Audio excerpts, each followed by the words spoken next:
Hi guys, आज आपण बनवणार आहोत जवळ्याची कोशिंबीर. तर जवळा छान धुवून घ्यायचा आणि कुरकुरीत करायचं. त्याच्यामध्ये मग कांदा टाकायचा आणि जर तुम्हाला टॅमॅटो पाहिजे असेल तर तुम्ही टॅमॅटो पण टाकू शकता. मला आवडत नाही म्हणून मी टॅमॅटो नाही टाकला आहे. तर त्याच्यामध्ये हिरवी मिरची, मीठ आणि लाल तिखट आणि मिक्स करून घ्यायचं आणि छान कुरकुरीत होऊन जायचं. एकदम टेस्टी लागतो.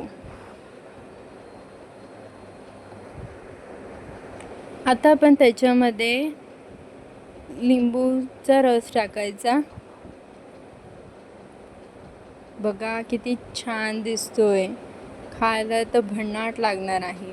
त्याच्यामध्ये चाट मसाला टाकला का अजून चव येते. आपण चाट मसाला पण टाकला आहे.